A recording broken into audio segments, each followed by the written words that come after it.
जय माता दी प्यारे भक्तों। माता रानी आपके घर धन धान्य के भंडार भरे, आपके रोग दोष दूर कर आपकी पूजा को स्वीकार करें। आइए सुनते हैं दुर्गा सप्तशती का चौथा अध्याय। प्यारे भक्तों, जिन्होंने पहले अध्याय नहीं सुने हैं वह भी पूरे अध्याय सुने और माता रानी की अथाह कृपा का पात्र बने। माता रानी के दुर्गा सप्तशती के पाठ अगर कोई नवरात्रि के दिनों में सुनता है तो माता रानी उन पर और भी अधिक प्रसन्न होकर उनके धन धान्य के भंडारे भरती है और उनके सभी कार्य सिद्ध करती है और उनकी मनोकामना पूर्ण करती है। आइए सुनते हैं चौथा अध्याय। इंद्रादि देवता द्वारा देवी की स्तुति।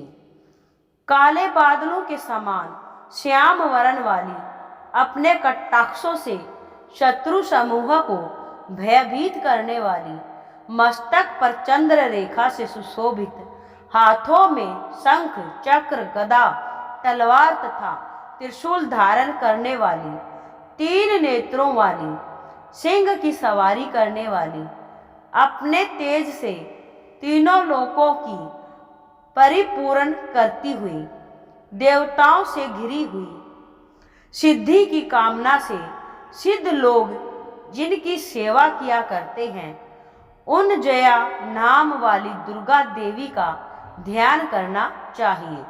ओम ऋषि बोले। देवी ने जब पराक्रमी दुरात्मा महिषासुर का वध कर दिया और राक्षसों की सेना को मार दिया, तब इंद्रादि समस्त देवता अपना सिर और शरीर झुकाकर भगवती देवी की स्तुति करने लगे। जिस देवी ने अपनी शक्ति से यह जगत व्याप्त किया है और समस्त देवताओं तथा महर्षियों की पूजनीय हैं, उस अंबिका को हम भक्ति पूर्वक नमस्कार करते हैं। वह हम सबका कल्याण करे। जिस अतुल बल और प्रभाव का वर्णन भगवान विष्णु, शंकर और ब्रह्मा जी भी नहीं कर सके, वही चंडिका देवी इस संपूर्ण जगत का पालन करे और अशुभ भय का विनाश करे।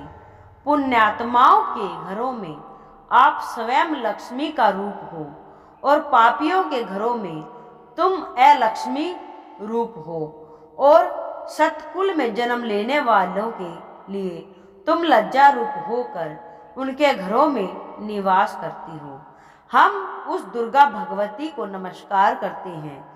इस जगत का पालन करो हे देवी, इस जगत का पालन करो हे मातेश्वरी।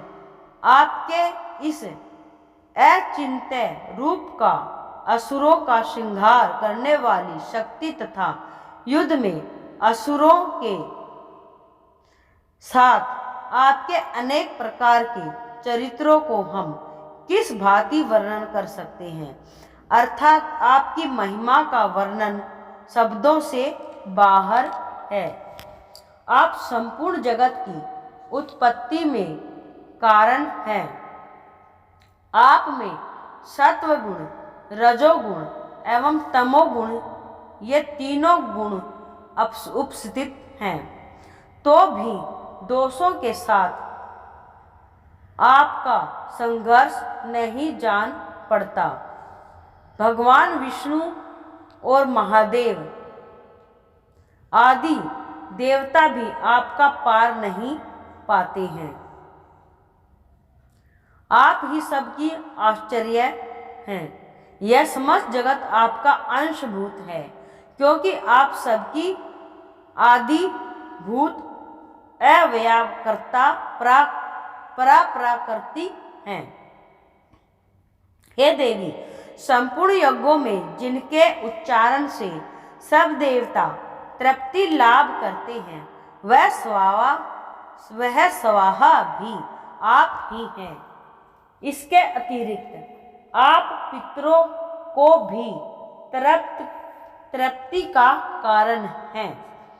हे देवी, वह विद्या जो मोक्ष को देने वाली है, जो अचिंत्य है, महाज्ञान स्वरूपा मोक्ष की इच्छा करने वाले मुनिजन जिसका अभ्यास करते हैं वह तुम ही हो। हे देवी, तुम वाणी रूप हो, दोष रहित हो।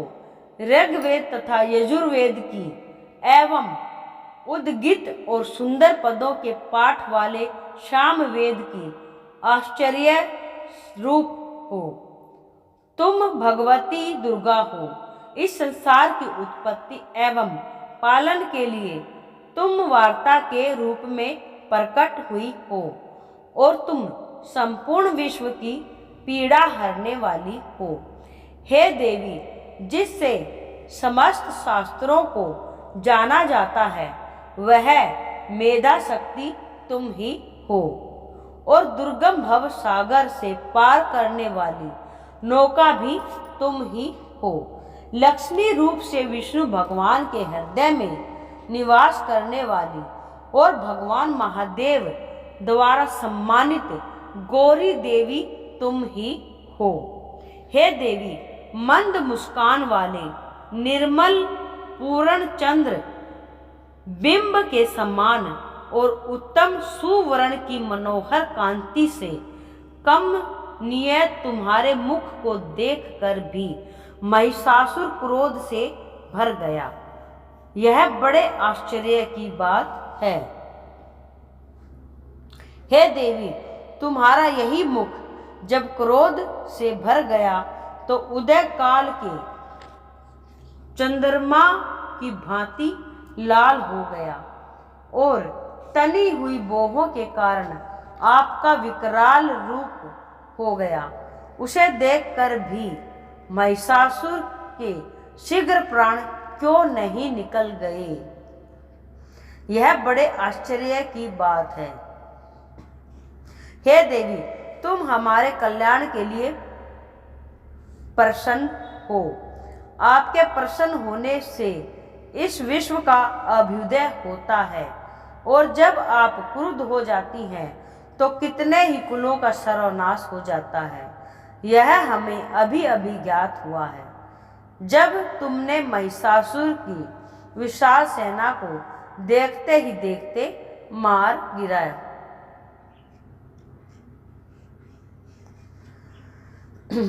गिराया। हे देवी, आप उन्नति की देने वाली हैं। आप जिस पर प्रसन्न होती हैं वे सभी देशों में मान सम्मान पाते हैं। उन्हें ही धन और यश मिलता है। वे अपने धर्म का भी पालन करते हैं। वे ही रक्षित रहते हैं। वे अपनी पत्नी, अपने बच्चों तथा संबंधियों के साथ प्रसन्न रहते हैं। हे देवी, आपकी कृपा से ही अत्यंत आदुत पुण्यात्मा पुरुष अपने धर्म संबंधी कार्य प्रतिदिन निष्पादित करते हैं। आपकी कृपा से ही उन्हें स्वर्ग लाभ होता है। इसी कारण आप तीनों लोकों में फल देने वाली हो। हे देवी दुर्गे, आपका स्मरण करने पर आप सभी प्राणियों के भय हरण करने वाली हो। स्वस्थ पुरुष आपका स्मरण करते हैं तो आप उन्हें अत्यंत पवित्र बुद्धि प्रदान करती हो। दरिद्रता, दुख और भय हरने वाली हे देवी, आपसे बढ़कर कौन है? आप ही सबका उपकार करने वाली तथा सर्वदा दयामयी हो। हे देवी, उन असुरों का विनाश करने से संसार में सुख और शांति हो और ये राक्षस नरक में रहने के निमित्त भले ही पाप करते हों परंतु युद्ध में मरकर इनको स्वर्ग मिले, यह सोचकर ही आप इन राक्षसों का संहार करती हो। हे देवी, संपूर्ण राक्षस आपके केवल देखने मात्र से ही भस्म हो सकते थे, फिर आपने अस्त्र शस्त्रों से इनका विनाश किया।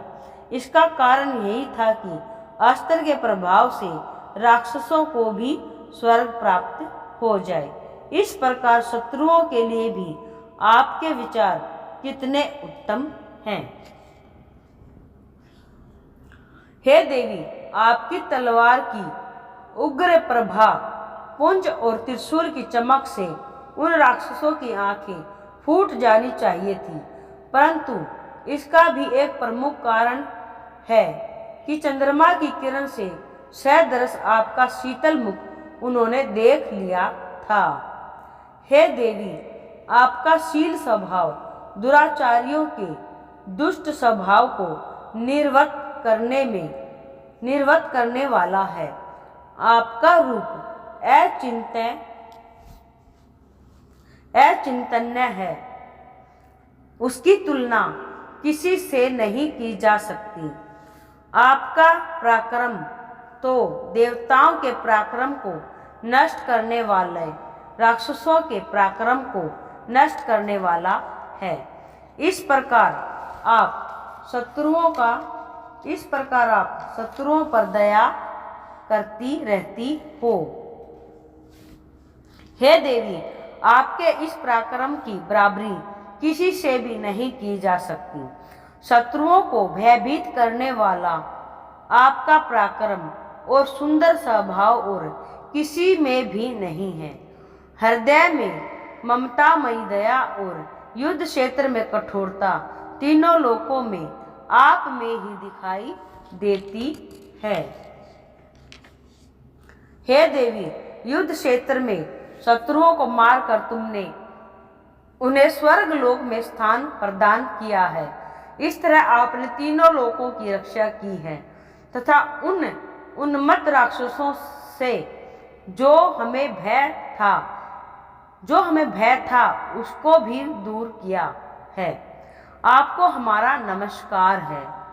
हे देवी, त्रिशूल से हमारी रक्षा करो। हे अंबिके, तलवार से हमारी रक्षा करो तथा हे चंडिके, हे ध्वनि से हमारी रक्षा करो। धनुष की टंकार से हमारी रक्षा करो। हे दुर्गा देवी, चारों दिशाओं में पूर्व, पश्चिम, उत्तर, दक्षिण में अपने त्रिशूल को घुमाकर हम सबकी रक्षा करो। हे माता, तीनों लोकों में जो आपके सौम्य रूप हैं तथा असौम्य रूप हैं, उनसे हमारी रक्षा करो एवं इस पृथ्वी की भी रक्षा करो। हे अंबिके, आपके हाथों में जो खड्ग, शूल और गदा आदि शस्त्र शोभायमान हैं, उनके द्वारा हमारी रक्षा करो। ऋषि बोले, इस प्रकार सब देवताओं ने जगत माता जगत जननी भगवती की स्तुति की और नंदन वन के पुष्पों तथा गंध अनुलेपनों द्वारा उनका पूजन किया। सभी देवताओं ने भक्ति पूर्वक दिव्य धूपों द्वारा अर्चना की, फिर प्रणाम करने लगे। देवी दुर्गा प्रसन्न होकर उन देवताओं से बोली।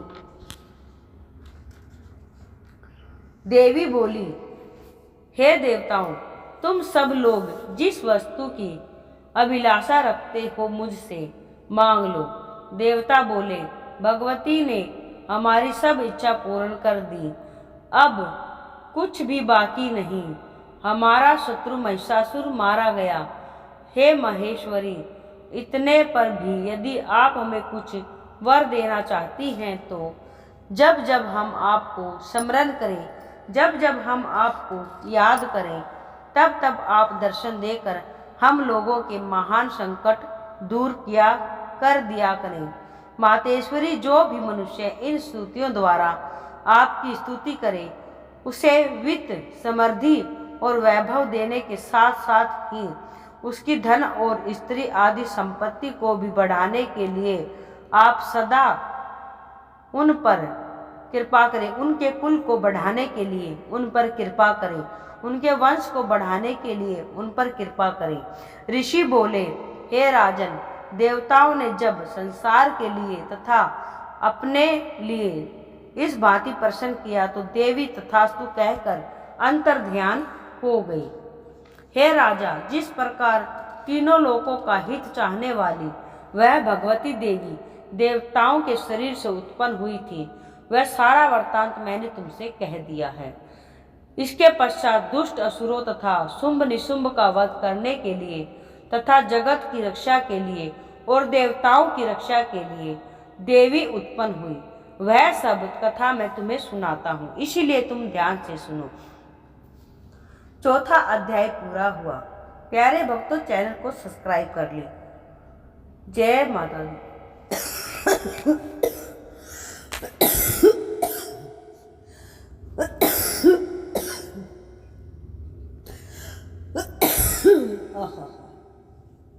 नवरात्रि में ये पूरे अध्याय आप सुने। जो भी भक्त इन अध्यायों को नवरात्रि में सुनता है उन पर माता रानी की असीम कृपा बरसती है। उनके सभी मनोरथ सिद्ध हो जाते हैं, क्योंकि यह दुर्गा सप्तशती का पाठ बड़ा ही दुर्लभ है। माता रानी के ये पाठ बड़े ही चमत्कारी हैं। जो भी ध्यान से मन लगाकर इन पाठों का स्मरण करता है, इन्हें सुनता है, तो उसके सभी काम अपने आप ही बनने लग जाते हैं। माता रानी उन पर अति प्रसन्न होकर उनकी सभी मनोकामनाएं पूरी करती हैं। तो प्यारे भक्तों, एक बार कमेंट सेक्शन में माता रानी के नाम का जयकारा जरूर लगा दें, क्योंकि अगर आप जयकारा लगाएंगे तो आपकी हाजिरी माँ के श्री चरणों में पहुँच जाएगी। यह एक धार्मिक चैनल है, इसे सब्सक्राइब जरूर कर लेना। बोलो जय माता दी, जयकारा शेरा वाली दा।